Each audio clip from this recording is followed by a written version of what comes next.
प्रिय श्रोता नमस्कार। कार्यक्रम वेद पाठशाला में आपका हार्दिक स्वागत है।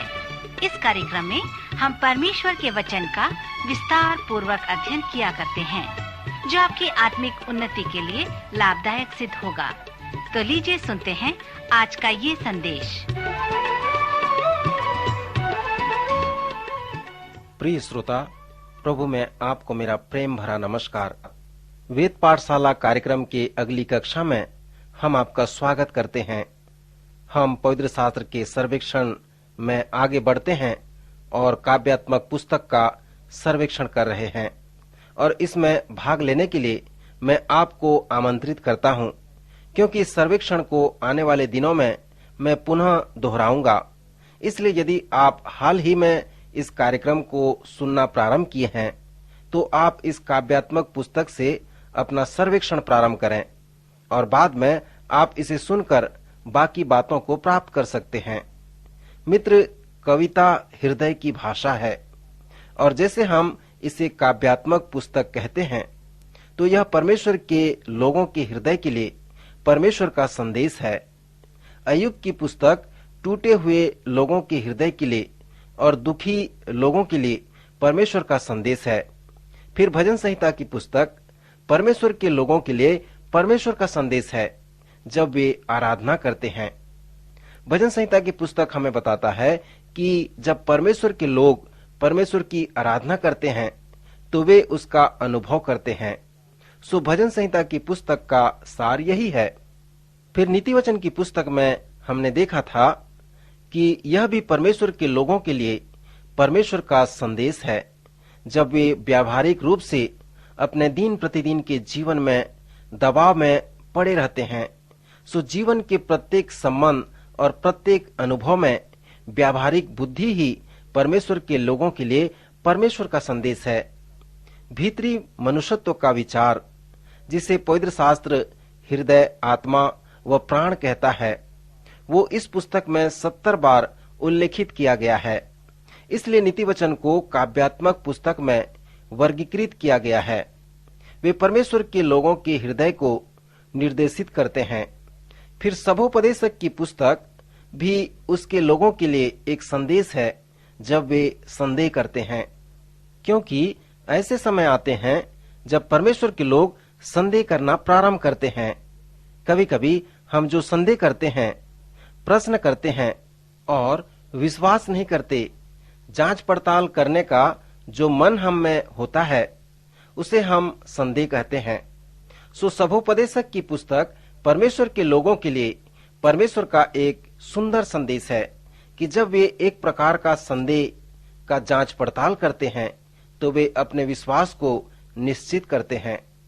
अंतिम काव्यात्मक पुस्तक है श्रेष्ठ गीत, जो परमेश्वर के लोगों के लिए परमेश्वर का संदेश है, जब वे प्रेम करते हैं।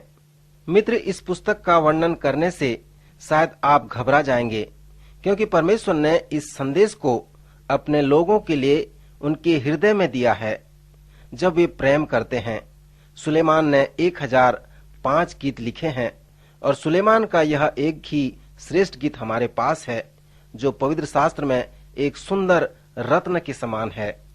जब आप सुलेमान के इस श्रेष्ठ गीत को पढ़ेंगे, आप सोचेंगे कि मैं किसी दो प्रेमियों के प्रेम गाथा के विषय में पढ़ रहा हूँ। इस प्रेम गाथा के वार्तालाप के कारण यहूदी जवानों को जो 30 वर्ष के कम के हों, उन्हें इस श्रेष्ठ गीत पुस्तक को पढ़ने के लिए मना किया गया है। और मैं सोचता हूँ कि जब तक किसी प्रचारक के बाल सफेद न हो, उसे इस पुस्तक से प्रचार नहीं करनी चाहिए। मित्र, इस पुस्तक में मेरे पास कुछ संदेश हैं, पर जबकि ये पुस्तक दो प्रेमियों के प्रेम की गाथा है, सो आप प्रश्न पूछ सकते हैं कि इस प्रेरित पवित्र शास्त्र में इस प्रकार का पुस्तक क्यों रखा गया है। पवित्र शास्त्र में इस पुस्तक का क्या अर्थ है? यदि इस श्रेष्ठ गीत की पुस्तक के नाट्य को टेलीविजन में दिखाया जाता, तो हम इसे तब देखते जब हमारे बच्चे रात में सो जाते, ताकि हमारे बच्चे इस प्रेम कहानी के नाट्य को न देख सकें। मित्र, इस प्रश्न के अनेक उत्तर हैं कि क्यों इस पुस्तक को पवित्र शास्त्र में रखा गया है। पहला उत्तर जो प्रकट है, और इस प्रकार है कि यह पुस्तक पवित्र शास्त्र में इसलिए रखा गया है क्योंकि यह हमें यौन संबंध के पवित्रता के विषय में सिखाता है। उत्पत्ति की पुस्तक में जब परमेश्वर ने सब वस्तुओं की सृष्टि की, तब उसने देखा और यह कहा कि अच्छा है। और जब परमेश्वर ने मनुष्य को बनाया, तब उसने कहा आदम का अकेला रहना अच्छा नहीं। तब परमेश्वर ने स्त्री को बनाया, और जब परमेश्वर ने स्त्री व पुरुष को बनाया, तब उसने उन दोनों को यौन संबंध की एकता में ले आया। फिर हम पढ़ते हैं कि परमेश्वर ने जो कुछ बनाया था सबको देखा, तो क्या देखा कि वह बहुत ही अच्छा है। सो उत्पत्ति के इस वचन के आधार पे धर्मी लोगों का यौन संबंध के विषय में क्या प्रतिक्रिया है। एक बार एक मसीही डॉक्टर एक कलीसिया में एक सभा को संबोधित कर रहे थे, जहां पर लगभग 600 महिलाएं उपस्थित थीं। उसके संदेश के बाद प्रश्न उत्तर का समय आया। कई प्रश्नों के उत्तर देने के बाद एक विशिष्ट वर्ग की महिला खड़ी होकर प्रश्न पूछने लगी। उसने डॉक्टर से कहा, डॉक्टर, आप यौन संबंध के विषय क्या सोचते हैं? डॉक्टर ने कहा, माता जी, यह प्रश्न बहुत अच्छा है। इतने सुनने के बाद सब हंसने लगे। डॉक्टर ने पुनः उनसे पूछा, मेरे इस उत्तर से आप क्यों हंसने लगे? क्या यौन संबंध के विषय में बताना मुझे नहीं आता? फिर उसने सुंदर रूप से यौन संबंध की पवित्रता के विषय में उन्हें विस्तृत रूप से बताया।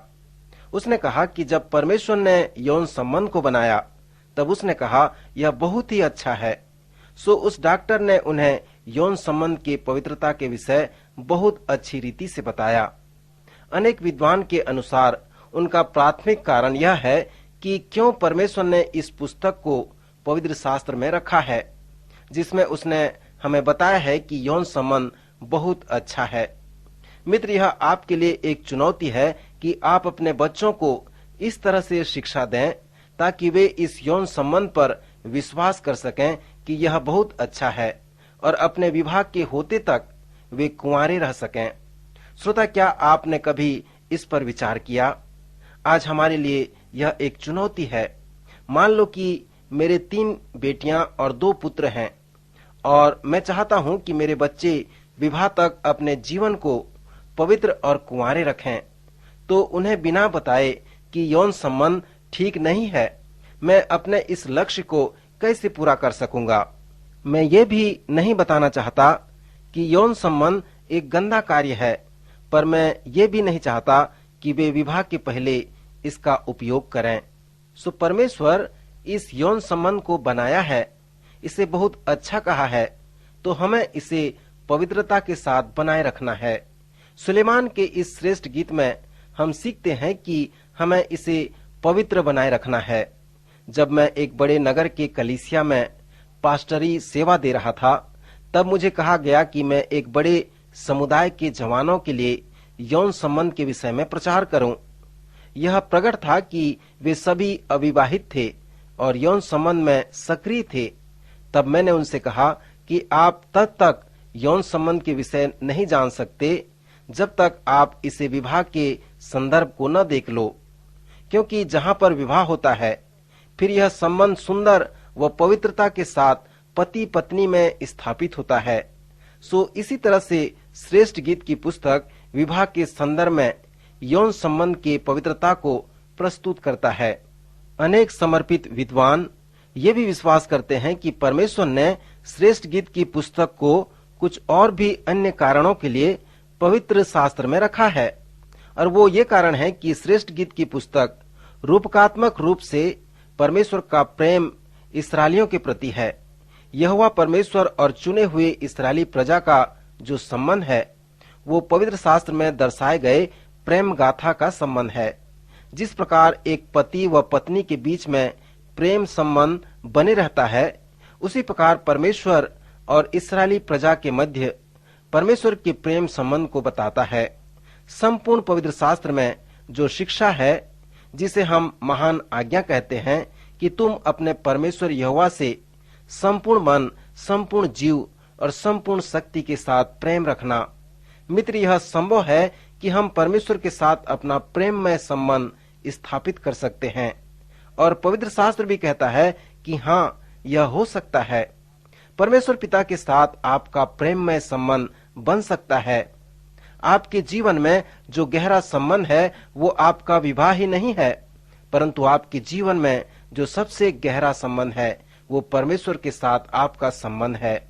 एक प्रसिद्ध मनोचिकित्सक जिसका नाम कार्ल जंग था, हमसे कहा है कि मनुष्य अपने यौन जीवन से अपने धार्मिक जीवन के विषय अधिक बताता है, क्योंकि उनका धार्मिक जीवन बहुत गहरा व व्यक्तिगत होता है। परमेश्वर के साथ आपका प्रेममय संबंध गहरा होना चाहिए। मित्र, आपको इस सच्चाई से परिचित होनी चाहिए कि परमेश्वर आपसे प्रेम रखता है और आपको उसके प्रेम का अनुभव करनी चाहिए। स्वाभाविक, व्यवहारिक और आत्मिक रूप से परमेश्वर के साथ आपका प्रेममय संबंध बने रहना चाहिए। सो परमेश्वर के साथ हमारे संबंध का जो मार्ग है वो यही है जो पुराने नियम में दर्शाया गया है कि तुम अपने परमेश्वर यहोवा से संपूर्ण मन, संपूर्ण जीव और संपूर्ण शक्ति के साथ प्रेम रखना। अनेक विद्वान विश्वास करते हैं कि इस श्रेष्ठ गीत की पुस्तक में जो दो लोगों के मध्य प्रेम की गाथा है, प्रेम का वार्तालाप है, वो रूपकात्मक रूप से यहोवा परमेश्वर और इस्राएल के मध्य परमेश्वर के प्रेम का संबंध है। जब आप नए नियम को पढ़ते हैं तो आप इसे इस प्रकार वर्णन कर सकते हैं कि श्रेष्ठ गीत में जो प्रेम संबंध की गाथा है वो मसीह और उसके कलीसिया के मध्य का संबंध है। जिस प्रकार से दुल्हा व दुल्हन के मध्य संबंध होता है, नए नियम में कलीसिया और मसीह के मध्य जो संबंध है उसका वर्णन किया गया है। मित्र, क्या आप स्मरण करते हैं कि जब यूहन्ना बपतिस्मा देने वाले ने सबों से कहा कि वे प्रभु का अनुसरण करें, बाद में जब वे यूहन्ना बपतिस्मा देने वाले के पास आकर कहने लगे, हे रब्बी, जो व्यक्ति यरदन के पार तेरे साथ था और जिसकी तूने गवाही दी है, देख वह बपतिस्मा देता है और सब उसके पास आते हैं। यूहन्ना ने उत्तर दिया, जब तक मनुष्य को स्वर्ग से न दिया जाए तब तक वह कुछ नहीं पा सकता। तुम तो आप ही मेरे गवाह हो कि मैंने कहा, मैं मसीह नहीं परंतु उसके आगे भेजा गया हूँ। जिसकी दुल्हन है वही दूल्हा है, परंतु दूल्हे का मित्र जो खड़ा हुआ उसकी सुनता है, दूल्हे के शब्द से बहुत हर्षित होता है।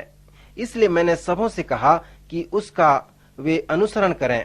मित्र, आप यहाँ पर देखें कि जो भाषा श्रेष्ठ गीत में पाया जाता है वो नए नियम में भी पाया जाता है। सो जिस प्रकार दूल्हा व दुल्हन का संबंध बने रहता है, उसी प्रकार मसीह व उसके दुल्हन का प्रेम में संबंध बना रहता है। श्रेष्ठ गीत में संबंध का जो प्रतिबिंब है वो रूपकात्मक है। यहाँ पर अनेक समानताएं हैं और प्रयोग है। सो श्रेष्ठ गीत की पुस्तक मसीह और उसके दुल्हन के प्रेम में संबंध का एक सुंदर रूपक कथा है।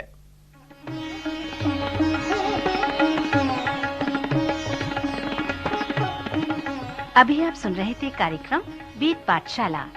श्रोता, हमें विश्वास है कि इस कार्यक्रम के द्वारा आपको आशीष मिली है। यदि इस कार्यक्रम के विषय में अधिक जानकारी प्राप्त करना चाहते हैं या बाइबल अध्ययन से संबंधित कोई प्रश्न हमसे पूछना चाहते हैं, तो आप हमें इस पते पर लिखें। हमारा पता है कार्यक्रम Ved Pathshala, Vishwavani, post box number 731, Faridabad 7, Haryana. पता एक बार फिर से सुन लीजिए। कार्यक्रम Ved Pathshala, Vishwavani, post box number 731, Faridabad 7, Haryana.